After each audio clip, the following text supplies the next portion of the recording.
Olá, que a graça e a paz de nosso Senhor Jesus esteja com você e com toda a sua família.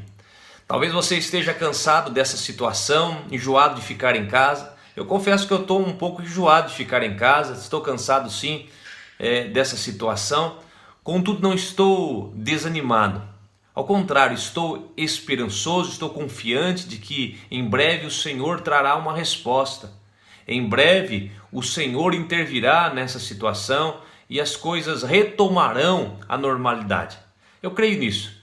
Eu estou convicto de que o Senhor Jesus está no controle de todas as coisas. E por falar nisso, por falar de que Ele está no controle de todas as coisas, quero convidar você a ler comigo um texto de Apocalipse, capítulo 1, versos 9 ao 20. Nos diz assim: Eu, João, irmão vosso e companheiro na tribulação, no reino e na perseverança, em Jesus achei-me na ilha chamada Pátimos, por causa da palavra de Deus e do testemunho de Jesus. Achei-me em espírito no dia do Senhor, e ouvi por detrás de mim grande voz, como de trombeta, dizendo: O que vês escreve em livro e manda às 7 igrejas: Éfeso, Esmirna, Pérgamo, Tiatira, Sardes, Filadélfia e Laodiceia. Voltei-me para ver quem falava comigo, e voltado vi 7 candeeiros de ouro. E no meio dos candeeiros um semelhante a filho de homem, com vestes talares e cingido à altura do peito com uma cinta de ouro. A sua cabeça e cabelos eram brancos como a alva lã, como neve. Os olhos como chama de fogo, os pés semelhante ao bronze polido, como que refinado numa fornalha. A voz como voz de muitas águas, tinha na mão direita 7 estrelas, e da boca saía-lhe uma afiada espada de 2 gumes. O seu rosto brilhava como o sol na sua força. Quando o vi, caí a seus pés como morto.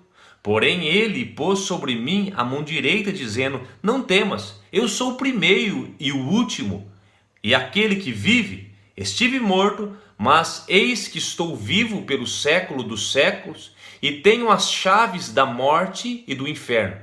Escreve, pois, as coisas que vistes, e as que são, e as que hão de acontecer depois dessas.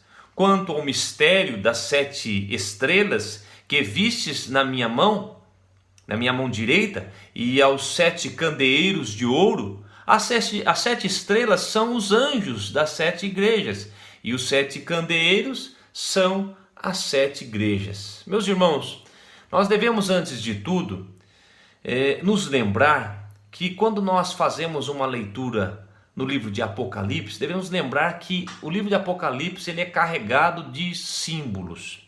Nós não podemos ler esse livro e tentá-lo interpretar de uma forma literal.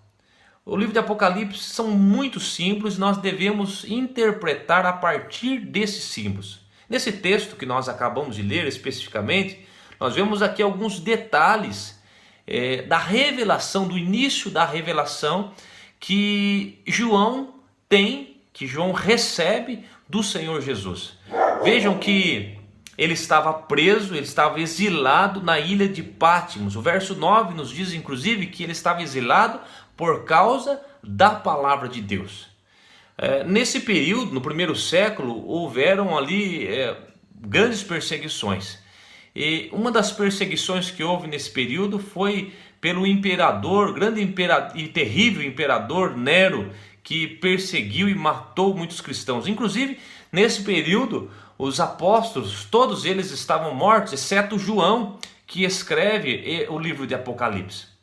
Portanto, João, ele permanece vivo, ele é levado, exilado na ilha de Pátimos, que é uma colônia penal romana, e ali ele recebe as revelações de nosso Senhor Jesus, revelações das coisas que iriam acontecer.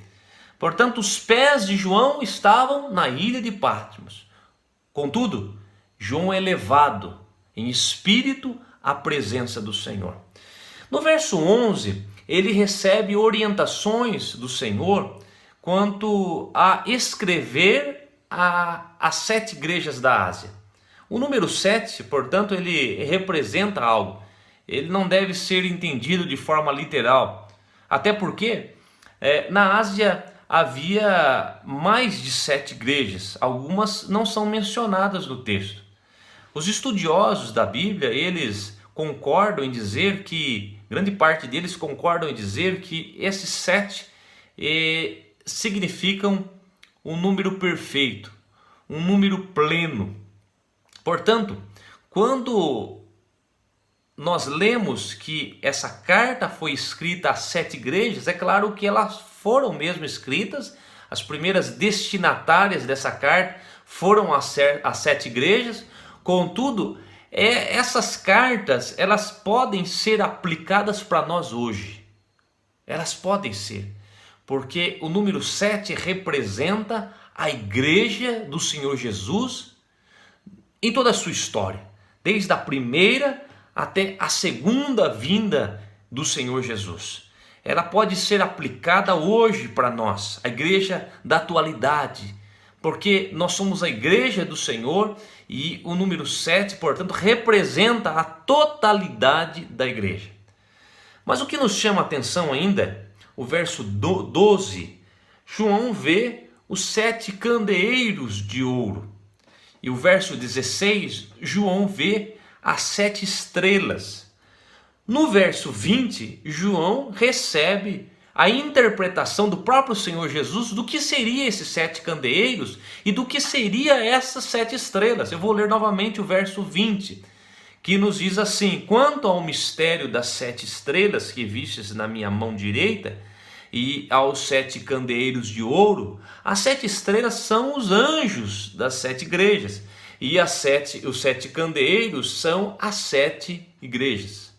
Portanto, os anjos aqui, quem são os anjos da igreja? São os pastores, são os líderes da igreja naquela época. E a palavra anjo quer dizer mensageiro, ou seja, aquele que trazia a mensagem para a igreja.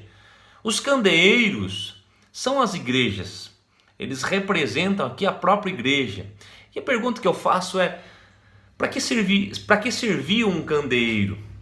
É claro, a resposta é simples: para iluminar. E a estrela, qual que era o papel da estrela? Também para iluminar. Tanto os candeeiros como as estrelas, eles têm o papel de iluminar. A igreja, de modo geral, irmãos, a igreja, ela tem o papel de iluminar. A igreja é luz do mundo. Lembre-se que o Senhor Jesus disse: vós sois luz do mundo. O mundo jaz no maligno, o mundo está em trevas, e o mundo, ele vê a Cristo por meio da igreja. E a igreja, ela não brilha com luz própria. É importante dizer isso. A igreja, ela brilha com a luz do Senhor. Assim como o candeeiro, para que ele pudesse ser aceso e pudesse iluminar o ambiente, era preciso que tivesse ali o azeite. Assim também a estrela, ela precisa da luz do sol para iluminar numa noite escura, para brilhar numa noite escura. Assim também nós cristãos, nós não brilhamos com luz própria, nós brilhamos por meio de Cristo que habita em nós. Nós brilhamos porque Cristo habita em nós. E diante da situação que estamos vivendo hoje, meus irmãos, da circunstância que estamos vivendo, eu pergunto aos irmãos: como que a igreja tem se portado nesses dias? Como que a igreja tem agido nesses dias? Nós temos brilhado? Nós precisamos aproveitar esse momento para brilhar, para levar a luz do Senhor a outras pessoas. Nós precisamos usar esse meio de comunicação, a internet, o Facebook, o YouTube, enfim, Instagram, e devemos usar esses meios para trazer luz para a vida das pessoas. Você tem feito isso? Você tem sido instrumento de Deus nesses dias para brilhar na vida de outras pessoas? Como mais nós podemos brilhar nesses dias? Eu quero aproveitar esse momento, inclusive, para fazer um apelo. Os irmãos sabem, os irmãos da nossa igreja, da IPI de Santa Cruz, que há várias famílias carentes que dependem do alimento que a igreja tem ajudado, e muito mais agora eles estão precisando da nossa ajuda. E assim nós também podemos brilhar, nós podemos ser luz na vida dessas pessoas, ajudando essas pessoas e outras mais que possam estar necessitadas nesse momento. Lembre-se, queridos irmãos, de que a fé sem obras ela é morta. E nós precisamos ter uma fé viva nesse momento. Mas vamos voltar os olhos para a palavra de Deus, para o versículo 13, né? O versículo 13, ele diz que no meio dos candeeiros há um semelhante ao Filho do Homem. Esse momento é o momento mais importante do texto. A partir de agora, a partir desse momento, nós estaremos falando de Jesus, porque a primeira parte da revelação foi sobre a igreja. Agora nós estaremos falando de Jesus. Como o vídeo está já muito extenso, eu peço para que você não saia daí, mas clique no vídeo 2 para que você continue recebendo essa mensagem de Deus para a tua vida.